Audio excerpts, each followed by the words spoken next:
One minute they're here, talking, laughing, living. The next, gone. No footsteps, no calls, no goodbye. Some vanish into forests, others into their own minds, and a few into places we're not supposed to talk about. Let's get right into it. Number 1. The missing time problem. Here's a real mind melter. Sometimes, people don't go missing from the world, they go missing from time. Like their sense of time breaks, collapses, or just glitches. This is especially true in extreme environments like deserts, snowfields, or deep wilderness. It's called dissociation, and it's not science fiction. It's your brain's version of hitting the emergency brake so hard that you forget you were ever driving. Trauma, exhaustion, and stress can cause people to experience time distortion, where hours feel like minutes, or minutes feel like entire days. It's like your internal clock just rage quits under pressure. Combine that with dehydration or hypothermia, and it gets worse. Some people don't even know they're lost. They just keep walking, existing in a mental fog, not processing what's happening. In extreme cases, people can walk dozens of miles without realizing it. A 9-year-old once wandered out of a campsite and was found 20 miles away, barefoot, and unable to remember how she got there. Her brain had basically filed the whole panic episode under "don't worry about it." And then there's fugue states, an ultra-rare psychological response to trauma where someone forgets who they are and starts a new life. No, really. They leave, adopt a new name, get a job, and just move on. Until one day they wake up like, why am I in Idaho? So sometimes, people don't go missing in the physical sense. Their minds do. They lose track of time, space, and even identity, while the world just watches them walk away. Number 2. Voluntary vanishing acts. Okay, let's get into the real-life Houdinis, the people who disappear on purpose. This isn't about hiking accidents or ocean mishaps. This is about people who look around at their lives and think, yeah, I'm gonna hit the reset button. Hard. Then they fake their own disappearance. Or they ghost everyone. Or they vanish with the precision of a magician who's watched too many crime dramas. And yes, it happens more than you think. There's a term for this: intentional disappearance, and it's not always criminal. Some people are escaping abuse. Others are drowning in debt. A few just want to ditch their past like a bad haircut. And thanks to the internet, faking a new identity is easier than ever, especially if you're not on any government watch lists. In Japan, this is such a common phenomenon it has a name, johatsu, which means evaporated people. Thousands of people simply vanish from their lives each year, quitting jobs, cutting ties, starting over in distant cities where no one knows them. They even hire companies that help them disappear. Yeah, there's a whole industry for ghosting your entire existence. Western countries aren't immune either. There are stories of people vanishing after a family fight and showing up 10 years later in another state with a new name and a completely rebuilt life. So if someone disappears without a trace, it's not always tragic. Sometimes it's strategic. Sometimes people just log off. Is it dramatic? Yep. Is it illegal? Not always. Is it unsettling? Absolutely.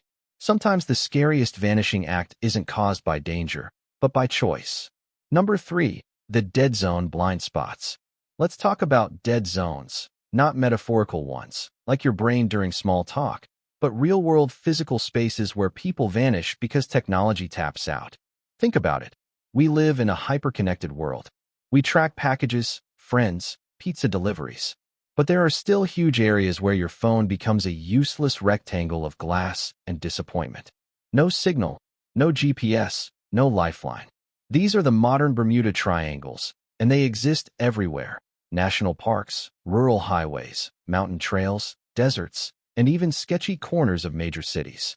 If you vanish in one of these zones, your last known location might as well be Narnia. And that's where the problem begins. Search teams need data. No signal. No idea where to look. A search radius without GPS is like trying to find a dropped contact lens in a football stadium. You're depending on slow, foot-by-foot sweeps, and in rough terrain, that's like trying to vacuum a jungle. What's worse, the human body isn't great at being obvious. If someone collapses in dense brush or slides off a trail, they can be just 10 feet off the path and still completely hidden. Infrared works if you're alive and warm. Drones? Can't see under trees. Helicopters? Forget it.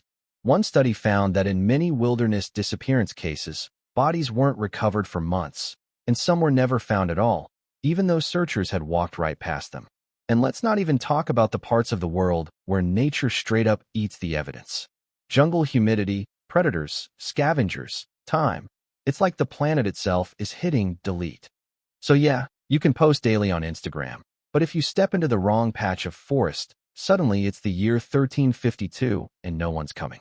It's the 21st century, but in a dead zone, you're on your own. Number 4. The sudden amnesia glitch. And now we get to the truly bonkers brain stuff. Amnesia. But not the soap opera kind where someone hits their head and forgets they were a billionaire. No, this is real, creepy memory loss, and it sometimes causes people to disappear without even knowing they're gone. It's called transient global amnesia, and it sounds made up, but it's very real. One moment, someone's living their normal life. The next, boom, total memory wipe of where they are, who they are, or what they were doing. The body goes into autopilot, the brain disconnects, and the person just wanders.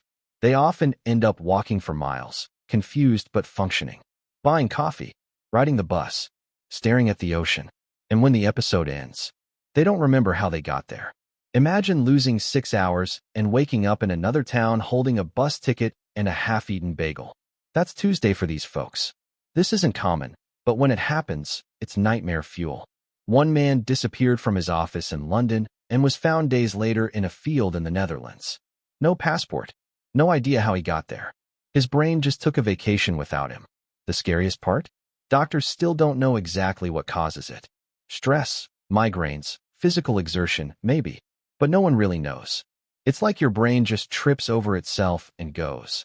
Let's pretend we're a background character in a David Lynch movie for a while. So yeah, some people disappear because their memory takes off before they do. Basically, your brain can betray you harder than any villain ever could. Number 5. The staircases in the woods rabbit hole. Okay, now we're entering the truly strange territory. Urban legends, creepypasta, and unsettling stories that somehow feel just a little too plausible. Let's talk about the infamous staircases in the woods. If you've spent any time on Reddit, you've seen the stories. Search and rescue workers who swear they've found perfectly intact staircases, sometimes old, sometimes modern, just standing in the middle of nowhere. No building, no ruins, just stairs, in the woods, leading to nothing. And while some of these stories are likely fictional, they hit a nerve for a reason. They tap into a real psychological fear that you could stumble on something unnatural in a place that should be completely natural. Like your brain's pattern recognition slamming the panic button because stairs don't go here. The stories get creepier. Hikers vanish after climbing the stairs. Animals won't go near them. Radios stop working. One rescue worker said he was explicitly told never to talk about them. Now, again, this is folklore, but there's a reason it sticks. It mirrors how real disappearances feel, random, eerie, without logical explanation. No blood, no struggle, just absence. When someone vanishes in the woods, our brains fill in the blanks with mystery, with the idea that maybe, just maybe, there's something else out there that doesn't follow the rules. And it doesn't help that real search and rescue stories are just as strange. Hikers found miles from where they should be. Shoes placed neatly beside a cliff.